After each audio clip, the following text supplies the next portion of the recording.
General nature में ये एक बहुत ही इम्पोर्टेंट टॉपिक है कि number of photons emitted bye a source per second. और हम लोग कुछ ऐसा कह रहे हैं कि हमारे पास एक पॉइंट सोर्स है रेडिएशन का या लाइट का।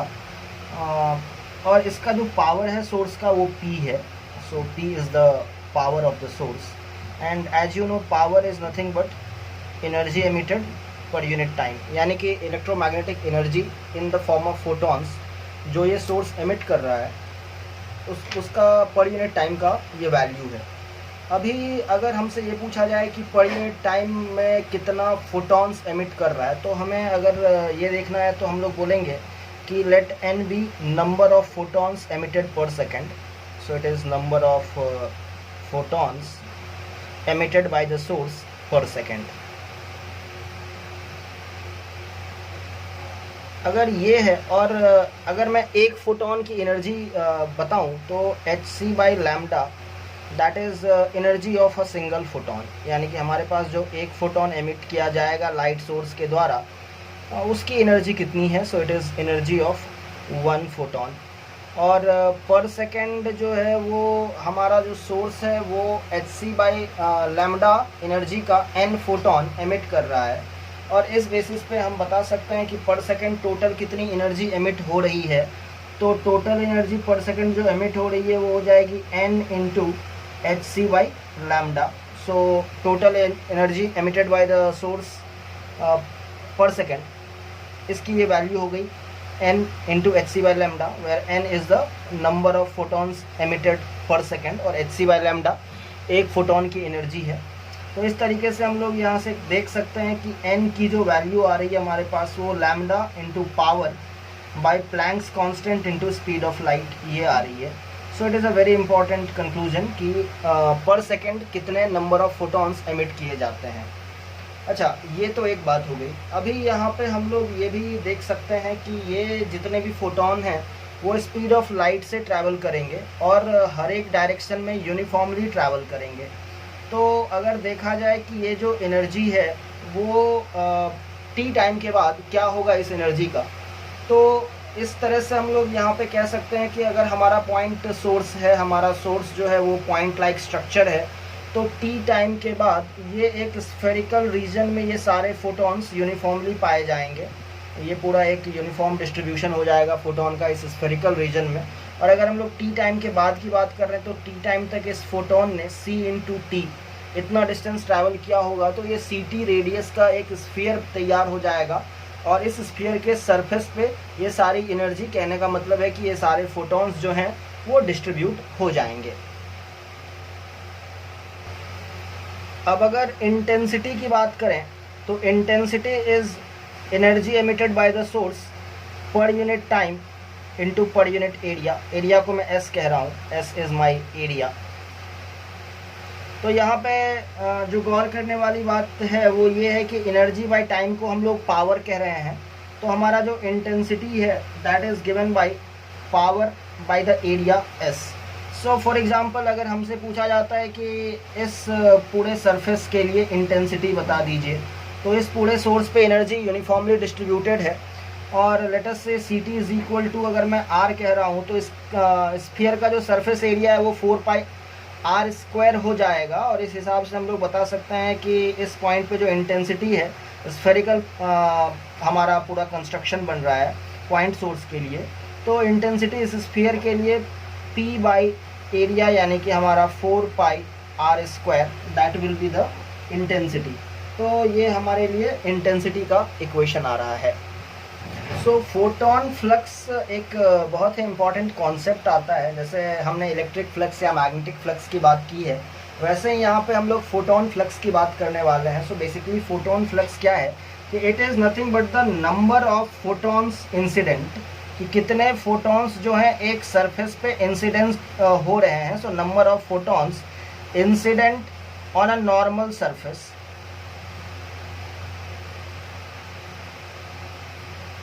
on a normal surface per unit time per unit area।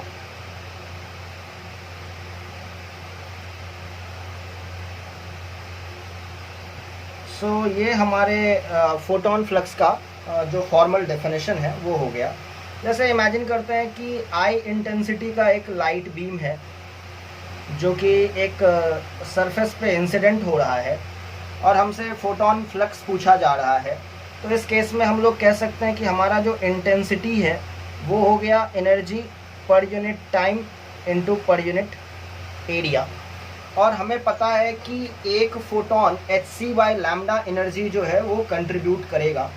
तो अगर मैं ये पूछना चाहूँ कि कितने photons per second per unit area में इंसिडेंट हो रहे हैं, तो ये हम लोग बता सकते हैं कि जो फोटोन फ्लक्स हो जाएगा वो intensity divided by the energy of one photon hc/लैम्डा हो जाएगा। And that thing is going to be equal to I lambda over hc। So basically हमारा जो n है that is p lambda by hc होता है कि कितने फोटॉन्स पर सेकेंड एक सोर्स एमिट कर रहा है। That is given as n equal to p lambda by hc, जिसको कि मैंने अभी अभी डिराइव किया था। And from there also we can say कि हमारा जो फ्लक्स डेंसिटी फाई n है वो n divided by 4 pi r square हो जाएगा, क्योंकि ये टोटल नंबर जो है वो एक स्फेरिकल रीजन में डिस्ट्रीब्यूट हो जाएंगे, स्फेरिकल सरफेस पे डिस्ट्रीब्यूट हो जाएंगे। अगर p पावर का एक सोर्स है, ये n फोटॉन्स एमिट कर रहा है, तो ये सारे फोटॉन्स जो हैं वो इस स्फीयर के ऊपर में, इस स्फीयर के सरफेस के ऊपर में डिस्ट्रीब्यूट हो जाएंगे। और अगर मैं इसको इस स्फीयर के सरफेस एरिया से डिवाइड कर देता हूँ तो मुझे फोटोन फ्लक्स यानी कि नंबर ऑफ फोटॉन्स पर unit time per unit area जो है वो मिल जाएगा। So that is the concept behind photon flux. तो अब हम लोग थोड़ी सी बात फोटोन डेंसिटी की करने वाले हैं। सो बेसिकली फोटोन डेंसिटी ये फोटोन के नंबर्स की बात करता है, नंबर डेंसिटी की बात करता है, number of photons per unit volume की बात करता है। तो फॉर एग्जांपल हम लोग यहाँ पे एक सिलेंड्रिकल बीम को इमेजिन कर रहे हैं और यहाँ पे हम लोग ये बता रहे हैं कि जो लाइट इससे पास कर रहा है उसकी इंटेंसिटी I मान ली हमने, पावर को P कह दिया हमने, और एक क्रॉस सेक्शनल एरिया इमेजिन करते हैं। ये क्रॉस सेक्शनल एरिया S है यहाँ पे।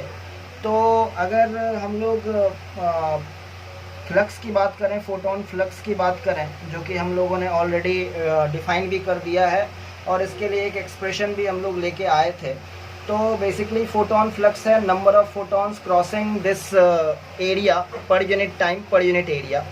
तो पर यूनिट एरिया में फाई n फोटोन पास कर रहा है और वो कितने होंगे काउंटिंग में, तो it will be equal to I lambda over hc।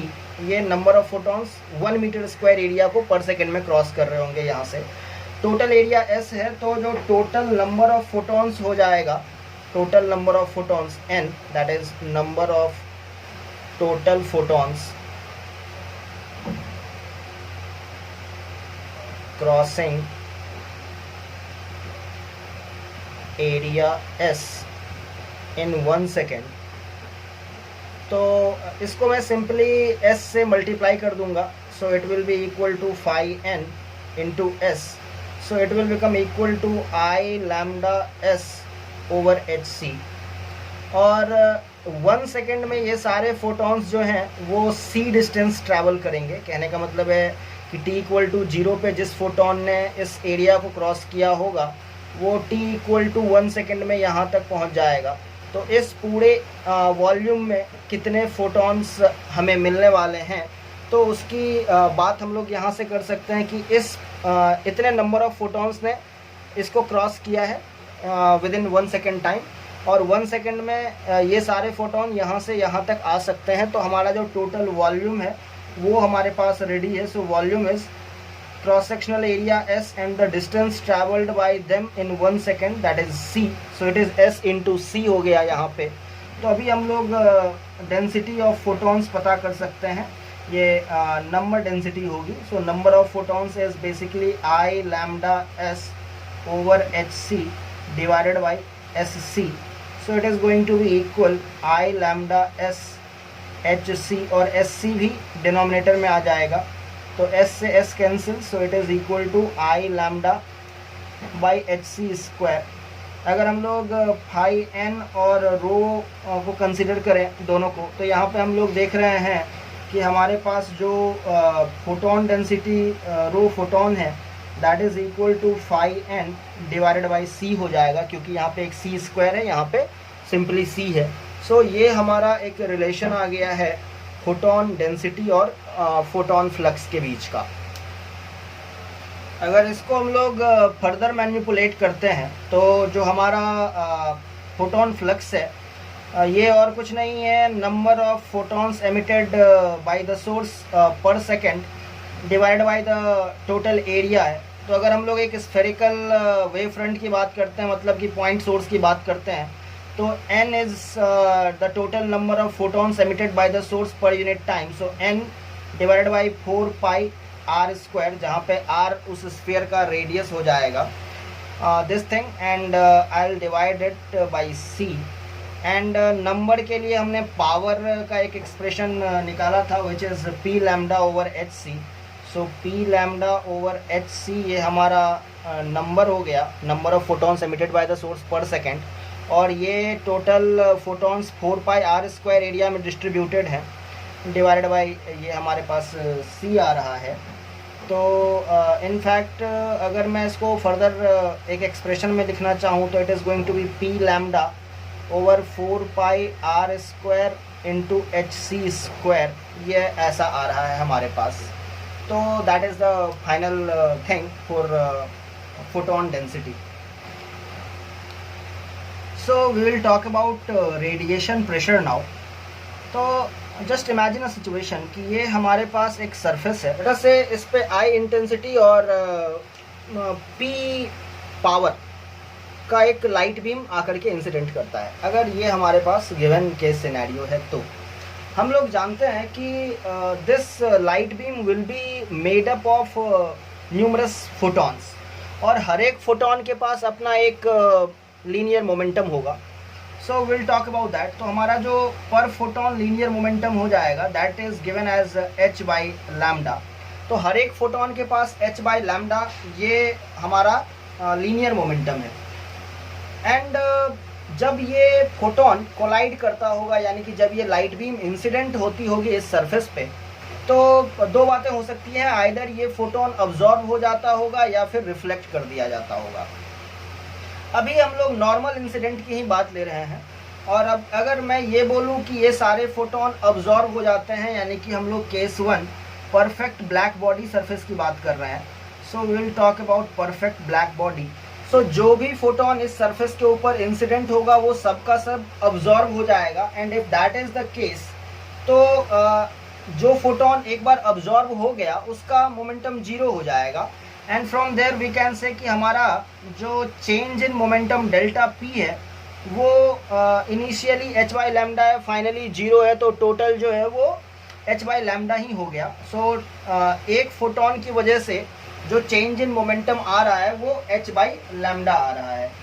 और अब अगर बात किया जाए कि per second n number of photons इस सरफेस पे इंसिडेंट हो रहे हैं, n हमने ऑलरेडी डिफाइन कर रखा है, n is number of photons striking the surface per second। तो टोटल फोर्स एक्सपीरियंस जो है, टोटल फोर्स एक्सपीरियंस्ड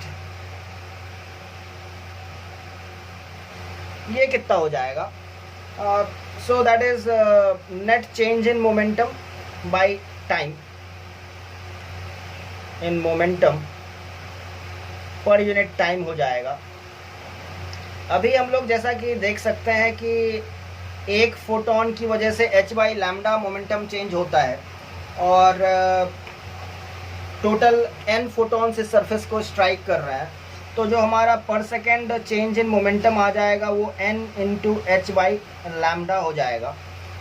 अच्छा, यहाँ पे हमने ये बात पता कर ली है कि पर सेकेंड हमारा जो सोर्स है वो कितना एमिट कर रहा होगा फोटॉन्स को, that is given as power into lambda over H C.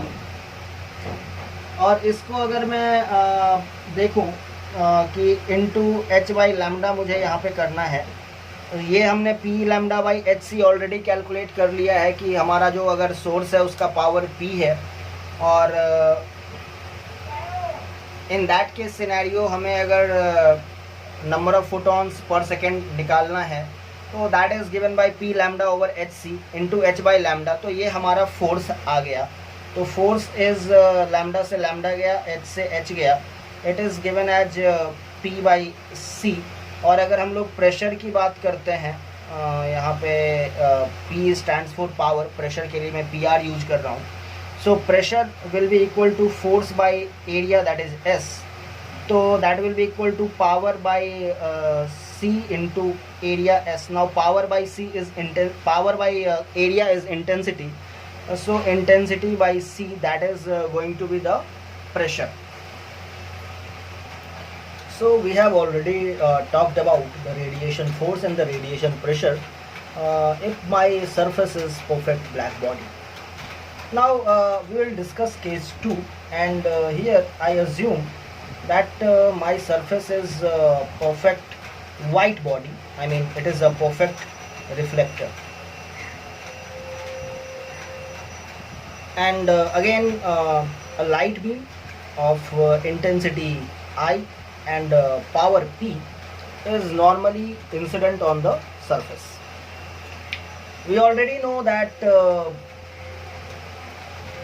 P, the momentum of a photon, is given by h over lambda. And as the surface is perfectly reflecting, let us say one photon is coming, and this photon will be bounced back with the same velocity, and I mean to say it will have the same momentum, but the direction will get reversed. And as the direction is getting reversed, so I can say that delta P is going to be h over lambda minus of h over lambda. So I am getting here 2h over lambda. So this is the change in momentum due to just one photon. So if I want to know the force, which is net change in momentum,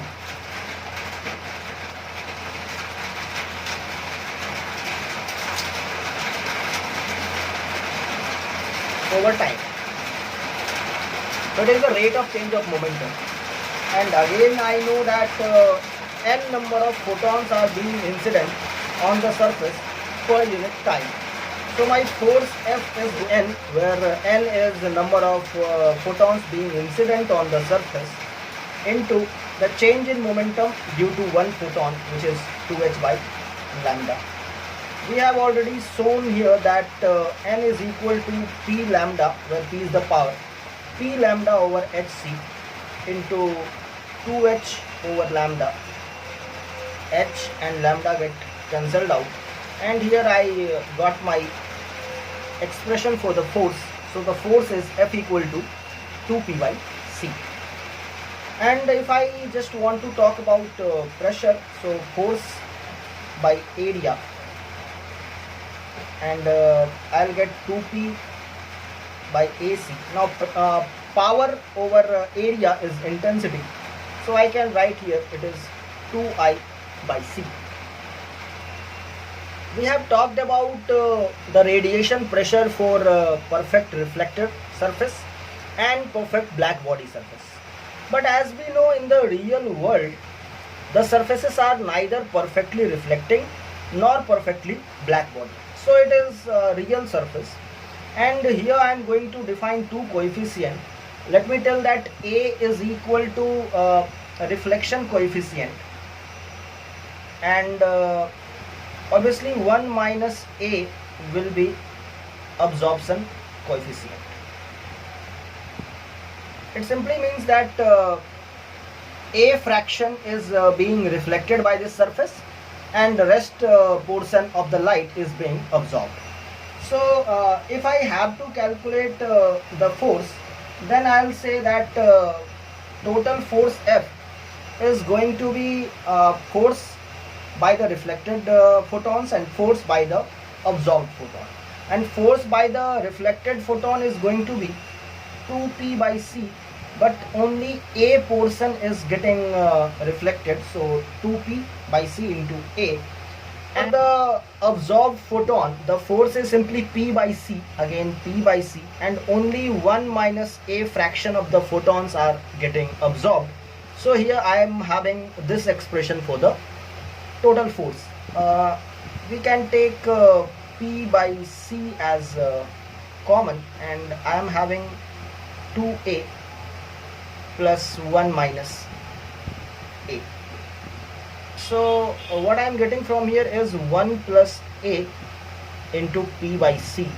This is the value of the force in the case of a real surface which is having a as the reflection coefficient. Now let us consider a spherical beam.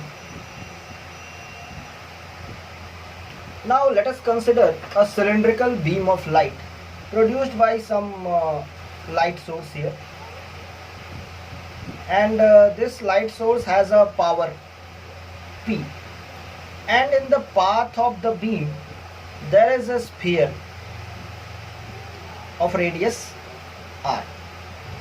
Now I just want to know that what is the force experienced by this sphere, and from here I can say one thing, that these light photons are traveling in a straight path like this.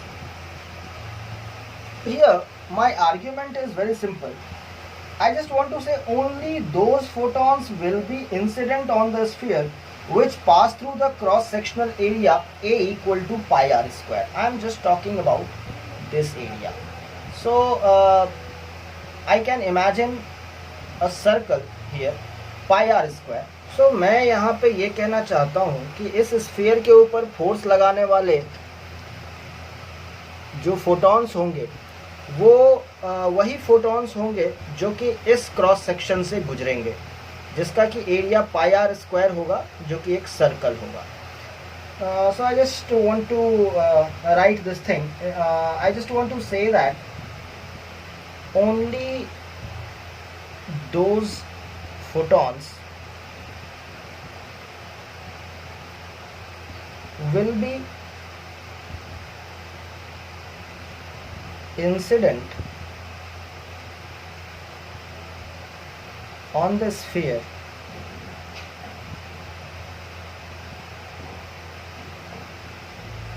which pass through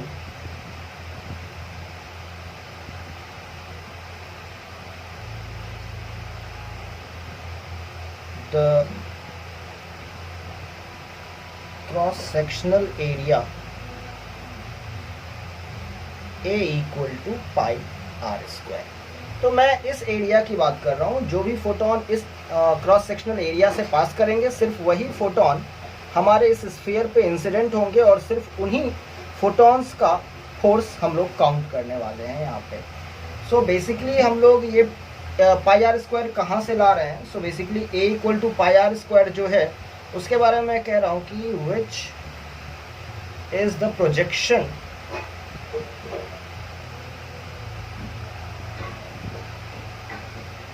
of sphere on a cross section plane. यानी कि photon के travelling का जो direction है उसके perpendicular direction में जो plane आ रहा है, उस प्लेन के अलोंग हमारे स्फीयर का जो प्रोजेक्टेड एरिया है, उस एरिया से पास करने वाला फोटोन ही काउंट किया जाना चाहिए इस केस में, और उसी का फोर्स हम लोग यहाँ पे कैलकुलेट कर सकते हैं. तो सबसे पहले हम लोग पावर की बात करेंगे इस क्रॉस सेक्शन पे. तो power is simply intensity time area, and intensity I area is simply pi are square. तो हमारा जो फोर्स है that is equal to power by C. So I can call it pi r square times I by C. And obviously मैं F इक्वल to P by C use कर रहा हूँ। कहने का मतलब हमने जो इस स्फीयर को माना है उसे परफेक्टली ब्लैक बॉडी माना है, इसीलिए यहाँ पे पी बाई सी आ गया है। अदरवाइज अगर ये परफेक्ट वाइट बॉडी रहता तो यहाँ 2p बाई सी आता। ये चीज़ें हम डिस्कस कर चुके हैं। अगर इसी सिचुएशन को हम लोग थोड़ा एक्सटेंड कर दें कि हमारे पास एक सिलेंड्रिकल लाइट बीम है जो कि कोई सोर्स प्रोड्यूस कर रहा है, सेम सिचुएशन, और इसके पाथ में हम लोग यहाँ पे एक कोन अज्यूम कर लेते हैं। लेट अस से दिस इज द कोन, और इसका एरिया r है। अगेन अगर मैं इसका भी प्रोजेक्शन ले लूँ इस फोटोन के प्रोपोगेशन के परपेंडिकुलर डायरेक्शन में, कहने का मतलब है इस प्लेन के along, then it is again going to be pi are square. और सेम सिचुएशन यहाँ पे अराइज हो रहा है, इसीलिए यहाँ पे भी जो हमारा फोर्स है वो ditto same I pi are square by c आने वाला है। सो अब हम लोग लाइट बीम के ऑब्लिक इंसिडेंस की बात करते हैं। सो फॉर एग्जांपल ये हमारा एक मिरर है, परफेक्टली रिफ्लेक्टिंग सरफेस है, और लाइट बीम जो है ये इस पे एक पर्टिकुलर एंगल थीटा पे इंसिडेंट हो रहा है, और following the rules of reflection ये सिंपली ऐसे रिफ्लेक्ट हो जा रहा है। And I am also accepting that angle of incidence and angle of reflection they are same. तो यहाँ पे हम लोग force equal to P by c नहीं कह सकते हैं, power by c, speed of light नहीं कह सकते हैं। रीज़न इज़ दैट कि हमारा जो लाइट रे है वो नॉर्मल इंसिडेंट नहीं हो रहा है। नॉर्मल इंसिडेंट के केस में ही हम लोग पी बाई सी या 2p बाई सी का यूज कर सकते हैं। इस केस में हम लोग क्या देख रहे हैं कि लेटर से अगर हमारे लाइट बीम का जो सिंगल फोटोन है उसका अगर मोमेंटम p है, तो इसका इस p का दो कंपोनेंट होने वाला है, एक जो कि मिरर के परपेंडिकुलर होगा और एक मिरर के पैरेलल होगा। और जो रिफ्लेक्टेड बीम होगा उसके साथ भी सेम बातें होंगी, एक तो हमारा पैरेलल टू द मिरर होगा और एक परपेंडिकुलर टू द मिरर होगा। तो हम लोग यहाँ पे ध्यान दे सकते हैं कि जो पैरेलल कंपोनेंट है मोमेंटम का वो अनचेंज्ड रहा है, और जो परपेंडिकुलर कंपोनेंट है वो रिवर्स हो गया है। तो कहने का मतलब है कि सिर्फ परपेंडिकुलर कंपोनेंट ही हमारे फोर्स के एक्सप्रेशन में अपीयर हो सकता है। सो लेट अस से ये एंगल अगर थीटा है तो ये एंगल भी थीटा है, और ये मोमेंटम का जो परपेंडिकुलर कंपोनेंट हो जाएगा वो p cos थीटा हो जाएगा, और रिवर्स होने के बाद लेट अस से ये माइनस p cos थीटा हो जाएगा। सो हमारा जो फोर्स आएगा बेसिकली वो net change in momentum that will become two momentum वाला p cos theta that is due to the single photon into let us say n be the number of photons being incident per second। तो यहाँ से हम लोग इसको count कर सकते हैं कि 2 और हमारा जो p है that is h by lambda into cos theta, और हमारा नंबर जो है number of photons being emitted by the source per second और getting reflected by the surface, that will be given as power into lambda over hc। तो यहाँ से हम लोग देख सकते हैं कि lambda lambda cancel, h cancel, and finally हमारे पास फोर्स का एक्सप्रेशन है 2 into power cos theta over c. और अगर हम लोग प्रेशर की बात करें तो सिंपली हम लोग पावर की जगह इंटेंसिटी यूज कर सकते हैं, 2i कॉस थीटा ओवर सी।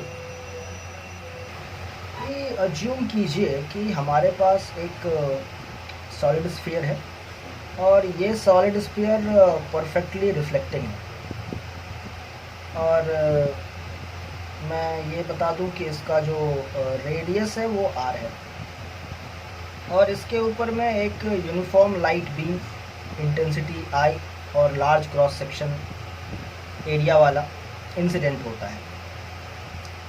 तो हमसे ये पूछा जा रहा है कि इस इंसिडेंट बीम की वजह से हमारे इस सॉलिड स्फीयर पे कितना फोर्स आएगा। सेम डिस्कशन हम लोगों ने एक perfect black body type solid sphere के लिए ऑलरेडी किया हुआ है, लेकिन इस बार हमारा जो सरफेस है वो परफेक्टली रिफ्लेक्टिंग है। तो चलिए इस सिचुएशन को हम लोग कैसे हैंडल कर सकते हैं इसको ज़रा देखेंगे। तो हम लोगों को यहाँ पे स्फीयर के ऊपर फोर्स पता करना है। तो हम लोग एक एलिमेंट्री स्ट्रिप कंसिडर कर रहे हैं। सो फॉर एग्ज़ाम्पल ये हमारा इक्वेटर लाइन हो गया, और हम लोग यहाँ पे थीटा एंगल पे एक रेडियस आर अज्यूम कर रहे हैं। इसके बाद डी थीटा हमने इसको ले लिया, दिस इज़ डी थीटा, और इन दोनों रेडियस के बीच में हमारा जो भी स्ट्रिप आ रहा है, हम लोग बस उस स्ट्रिप को यहाँ पे कंसिडर कर रहे हैं। आई am just talking about this strip. और इस स्ट्रिप पे जो फोटॉन्स इंसिडेंट हो रहे हैं, उन फोटॉन्स की बात करेंगे, और उसकी वजह से कितना फोर्स आने वाला है हम लोग उसकी भी यहाँ पे बात करने वाले हैं। तो सबसे पहले हम लोग अगर देखें कि इस स्ट्रिप का जो एरिया है वो कितना हो गया, ds कितना हो गया, तो सबसे पहले तो हम लोगों को इस स्ट्रिप का सरकमफेरेंस देखना पड़ेगा। तो that circumference will be equal to 2 pi into radius of the strip. तो रेडियस जो है इस स्ट्रिप का वो ये वाला हो जाएगा, ये लाइन हो जाएगा। This is r, so this radius is going to be r sin theta, so I'm just writing 2 pi r sin theta। और इस स्ट्रिप का जो विड्थ हो गया वो d थीटा है यहाँ पे एंगुलर विड्थ। तो लीनियर विड्थ की बात करें तो r d थीटा इसका विड्थ हो जाएगा। तो ये हमारा एरिया हो गया। अब जहाँ तक बात है इस एरिया की, तो इस एरिया का हम लोग प्रोजेक्शन देखना चाहेंगे, जो कि परपेंडिकुलर डायरेक्शन में होगा। जो हमारा लाइट बीम आ रहा है उसके परपेंडिकुलर डायरेक्शन में इस एरिया का जो प्रोजेक्शन होगा, हमें वो पता करना है कि ये प्रोजेक्टेड एरिया कितना होगा। So I am just talking about this area. So as we know कि प्रोजेक्टेड एरिया की अगर बात कर रहे हैं तो हमें कंपोनेंट लेना है basically. So it will B ds cos theta. चलिए, तो ये हमारा प्रोजेक्टेड एरिया हो गया। अब अगर हम लोग पावर की बात करते हैं, एलिमेंट्री पावर की, dp की, तो that will be equal to I into the projected area dA। और अगर हम लोग यहाँ पे बात करें चेंज इन मोमेंटम की, dp की per second, that dp is elementary change in linear momentum per unit time. Basically हम लोग एक स्मॉल फोर्स की बात कर रहे हैं। तो ये स्मॉल एलिमेंट्री फोर्स dp की अगर बात करें तो जैसे कि टोटल फोर्स हो जाता है हमारे पास पावर इनटू, जैसे कि टोटल फोर्स हमारा हो जाता है p/c। तो उस हिसाब से dp की बात करें तो that will be equal to this dp is a small change in momentum. Just let me make a small change so that we can distinguish between elementary power and elementary change in momentum. So I am just writing an expression for elementary change in momentum. So that will be elementary power dp by c. So I can write it as IDA by c. तो ये हमारा जो है वो elementary force हो गया हालांकि। और अब जहाँ तक बात रही वो ये है कि कितने फोटॉन्स यहाँ पे आकर के स्ट्राइक कर रहे हैं, हमारे लिए n की वैल्यू जाननी ज़रूरी है। तो ये जो फोटॉन्स यहाँ पे आकर के हिट कर रहे हैं वो एक पर्टिकुलर एंगल पे आकर के हिट कर रहे हैं, और उसी एंगल पे ये रिफ्लेक्ट भी करेंगे। फॉर एग्ज़ाम्पल हम लोग अगर यहाँ की बात करें तो हमारा जो फोटोन है वो इस तरीके से इंसिडेंट होगा, और ये नॉर्मल हो गया हमारे लिए, और फिर ये इधर कहीं रिफ्लेक्ट हो जाएगा। तो अगर हम लोगों का ये एंगल थीटा है तो ये एंगल भी थीटा ही होगा, एंगल ऑफ इंसिडेंस भी थीटा ही होगा। और ऑब्लिक इंसिडेंस के लिए हम लोग ऑलरेडी बात कर चुके हैं। तो वहाँ से अगर देखा जाए कि ये एलिमेंट्री फोर्स dF कितना हो जाएगा, तो एलिमेंट्री चेंज इन मोमेंटम पर second dp into cos theta, और चूँकि ये परफेक्टली रिफ्लेक्टिंग सरफेस है तो यहाँ पे मैं ट्वाइस 2 का फैक्टर कंसिडर करूँगा। So it is going to be 2IDA by c into cos theta. तो हमारा जो नेट फोर्स हो जाएगा वो इसी फोर्स का इंटीग्रेशन, एलिमेंट्री फोर्स का इंटीग्रेशन हो जाएगा, dF का इंटीग्रेशन हो जाएगा। और एक बात यहाँ पे और ध्यान देने वाली है कि ये जो फोर्स आएगा वो इस डायरेक्शन में फोर्स आएगा, और सिमेट्री को अगर हम लोग ध्यान दें तो इस फोर्स का जो एक्स कंपोनेंट है वो तो ऐड हो जाएगा। अगर हम लोग कंसिडर करें यहाँ पे और यहाँ पे एक इंसिडेंस की, तो एक्स कंपोनेंट तो ऐड होगा और वाई कंपोनेंट जो है वो कैंसिल हो जाएगा। तो जब हम इंटीग्रेट कर रहे हैं तो हमें इस चीज़ का ख्याल रखना है कि हम लोग सिर्फ एक्स एक्सिस के अलॉन्ग इस चीज़ को इंटीग्रेट करें। So it is d f cos theta का integration, and it is going to be d f की जगह मैं वैल्यू रख रहा हूँ 2i/d/a/c इंटू कॉस थीटा। ये तो हमारा डी एफ था, एक कॉस थीटा एक्स्ट्रा आ गया है, तो कॉस स्क्वायर थीटा मैं यहाँ पे लिखने वाला हूँ। नाउ हम लोग ये जो इंटीग्रेशन परफॉर्म करने वाले हैं वो डी थीटा के लिए मैं लाना चाहता हूँ, तो मैं डी ए की वैल्यू लिखूँगा यहाँ से। तो हमारे पास डी ए की वैल्यू है डी एस कॉस थीटा और डी एस की वैल्यू है 2πr sin theta into R D theta. So clubbing all these things together, I can say that 2i/c बाहर भेज देते हैं इस चीज़ को, क्योंकि ये कांस्टेंट है। और हमारे पास जो ये डी ए है उसको मैं डी एस कॉस थीटा लिख रहा हूँ, तो डी एस के जगह हमारे पास 2πr² sin theta d theta आ गया, और कॉस थीटा एक तो डी एस कॉस थीटा का एक कॉस थीटा और कॉस स्क्वायर थीटा ऑलरेडी है, so it is going to be cos cube theta.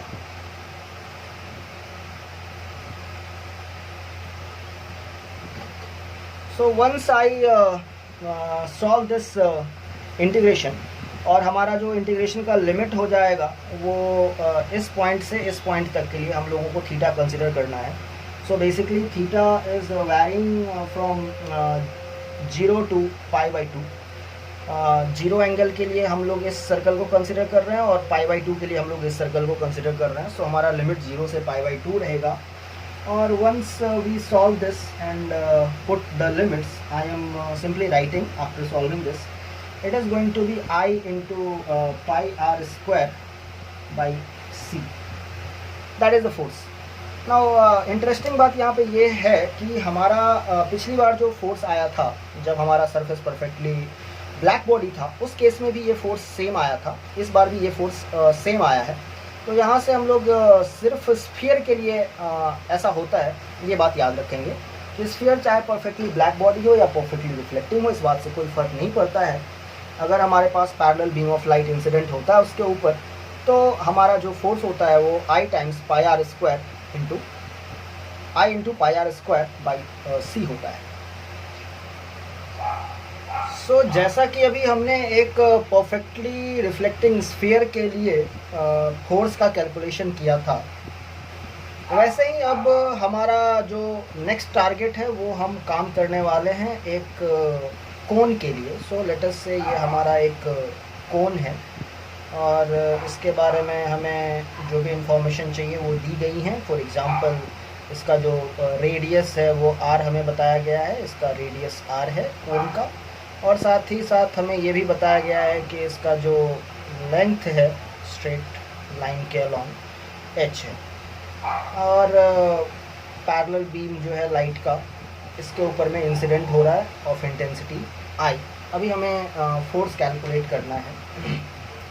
तो मैं ये कैलकुलेशन कुछ यूँ करूँगा कि मैं यहाँ से x डिस्टेंस पे, जो कि कर्व्ड लाइन के अलॉन्ग है, यहाँ पे dx थिकनेस का एक स्ट्रिप इमेजिन कर रहा हूँ। तो ऑब्वियसली dx भी स्लैंट हाइट ही है, कर्व्ड हाइट के अलॉन्ग ही है dx है, और इस पे जो फोटॉन्स इंसिडेंट हो रहे हैं और इस पे जो फोर्स लग रहा है पहले मैं वो कैलकुलेट करना चाहूँगा। तो फर्स्ट ऑफ ऑल हम लोग ये देख लें कि इसका जो रेडियस है, मैं इस रेडियस को स्मॉल r कह रहा हूँ। तो अगर मैं इस स्ट्रिप का एरिया कैलकुलेट करना चाहूँ तो I can say that ds, that area is going to be 2π small r, the radius of this strip 2πr into the thickness that is dx। और चूँकि यहाँ पे हमें कर्व्ड थिकनेस लेना था तो हमने कर्व्ड थिकनेस ही कंसिडर किया है। अब जहाँ तक बात रही r और x को आपस में रिलेट करने की, so we will consider this angle as theta. तो हम लोग यहाँ पे कह सकते हैं कि आर बाई एक्स जो है हमारा, वो हमारे पास साइन थीटा आ रहा है. So I can safely say that r is equal to x sine theta, and from here I can also say that my area of the strip is going to be 2 pi x sine theta dx. ये हमारा area आ गया. लेकिन हमें इस area से मतलब नहीं है, हमें इसके प्रोजेक्टेड एरिया से मतलब है, जो एरिया लाइट के प्रोपोगेशन के डायरेक्शन के परपेंडिकुलर हो. तो उस हिसाब से हम लोग इस स्ट्रिप का जो प्रोजेक्टेड एरिया है वो कैलकुलेट करना चाहेंगे. तो basically I just want to calculate this projected area. तो जहाँ तक बात है प्रोजेक्टेड एरिया के कैलकुलेशन की, तो इसके लिए अगर मैं एरिया वेक्टर कंसीडर करूँ तो ये कुछ यूँ आएगा इस स्ट्रिप के लिए, और इसका तो खैर परपेंडिकुलर प्रोपगेशन के डायरेक्शन में ही जाएगा. Since this angle is theta, this angle is going to be 90 degree minus theta. तो इस एरिया का अगर हम लोग प्रोजेक्शन ले रहे हैं, प्रोजेक्टेड एरिया डी ए की बात करें अगर यहाँ पे हम लोग, so let us write projected area, that is going to be d s sine theta this time, because दोनों जो एरिया है, ये वाला प्रोजेक्टेड एरिया जो हम चाहते हैं और हमारा जो स्ट्रिप का एरिया है, दोनों के एरिया वेक्टर के बीच का एंगल 90 डिग्री माइनस थीटा आ रहा है. So just to calculate this projected area I will say that it is 2 pi x sine theta, यहाँ भी है साइन थीटा, यहाँ भी है, so it will become sine square theta into d x. So this is my projected area. अभी हम लोग यहाँ से एलिमेंट्री पावर की बात कर सकते हैं. तो एलिमेंट्री पावर डी की बात कर रहा हूँ मैं, that is going to be I into the projected area d a. So हमारे पास इंटेंसिटी आई तो दी हुई है, और जो हमारा प्रोजेक्टेड एरिया है that is 2 pi x sine square theta d x. ये हमने कैलकुलेट कर दिया. अभी अगर हम लोग elementary change in linear momentum d p की बात करूँ, मैं यहाँ पे स्मॉल पी यूज कर रहा हूँ so that I don't have any confusion. So that elementary change in linear momentum is going to be d p over c. Now this change in momentum can be written as dp by c, and also अगर मैं force की बात करूँ then this force is going to be, so अगर मैं यहाँ पे force की बात करूँ तो that will be equal to 2 into elementary change in linear momentum cos into angle of incidence. तो यहाँ पे अगर हमारा लाइट रे इधर आ रहा है तो इसका एंगल ऑफ इंसिडेंस जो है अगेन 90 माइनस थीटा है, so cos 90 degree minus theta. So it is equal to 2 d p sine theta. ये यहाँ से हमारे पास फोर्स की वैल्यू आ रही है. अभी ये फोर्स इसी नॉर्मल के अलॉन्ग एक्ट करेगा, तो हम लोग फिर से देख सकते हैं कि इसका जो x कंपोनेंट होगा वो ऐड हो जाएगा सिमेट्री की वजह से, और y कंपोनेंट कैंसिल हो जाएगा. तो हम लोग सिर्फ x कंपोनेंट को ऐड करेंगे. So let me write it as d f. तो हमारा जो टोटल फोर्स F हो जाएगा वो इसी डी एफ का x कंपोनेंट यानी कि साइन थीटा आएगा यहाँ से. So just plug in every number. D F के जगह पे हम लोग यहाँ पे लिख रहे हैं 2, और डी पी के जगह पे हमारे पास है d p elementary power by C, so 2 d p sine theta, और इसका भी साइन थीटा मिला करके हमारे पास साइन स्क्वायर थीटा आ रहा है. डी पी की वैल्यू भी हमारे पास है I d a, that is this thing. So just write it 2 by c sine square theta, that is a constant. और डी पी के जगह पे मैं ये पूरा जो है हमारे पास I into 2 pi x sine square theta d theta, ये मैं पूरा लिख रहा हूँ. यहाँ से साइन स्क्वायर थीटा और आई और 2 पाई जो है वो कांस्टेंट है, इसको हम लोग बाहर निकाल सकते हैं यहाँ से. So what I am getting from here is 2 I by c sine के power 4 theta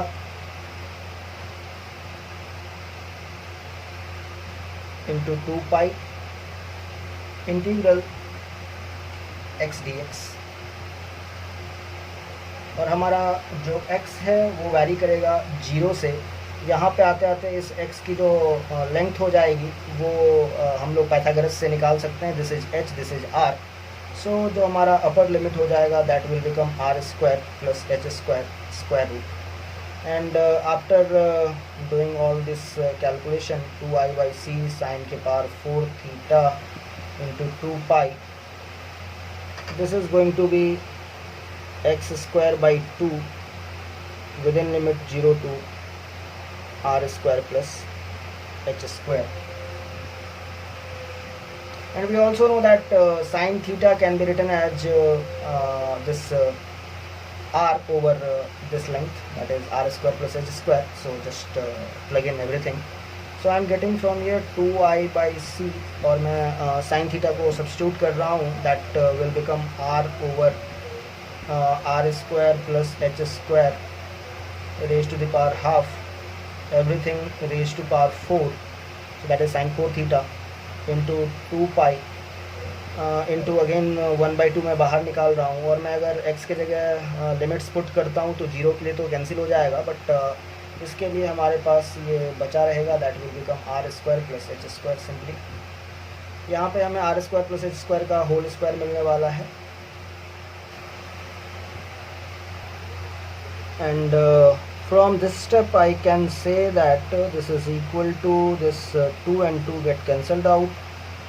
so what I am getting कि r square plus h square यहाँ पे है और यहाँ पे r square plus h square की पावर हाफ है, यहाँ पे पावर 4 है. So I will totally get r square plus h square का होल स्क्वायर. तो एक पावर यहाँ पे कैंसिल हो जाएगा. So taking all these things into account मैं यहाँ पे इसको लिख सकता हूँ 2i into pi are square. यहाँ पे आर की पावर 4 है, हमारे पास एक आर स्क्वायर भी बचा हुआ है, divided by c into r square एक ऊपर में बचा हुआ है और नीचे में हमारे पास r square plus h square एक बचा हुआ है. So this is the thing. या तो हम लोग इसको ऐसे ही रख सकते हैं, या फिर अगर ध्यान दें तो ये और कुछ नहीं साइन स्क्वायर थीटा लिखा हुआ है. सो what I can do from here is मैं यहाँ से इस चीज़ को साइन स्क्वायर थीटा लिखना चाहता हूँ. So I am having that net force F is equal to twice of I into pi are square over C into sine square theta. और जैसे कि आप देख सकते हैं यहाँ पे 2 है, यहाँ साइन स्क्वायर थीटा है. So it is 2 sine square theta which can be equally written as 1 minus cos 2 theta. तो चलिए फाइनली हम लोग इसके रिजल्ट को लिखते हैं.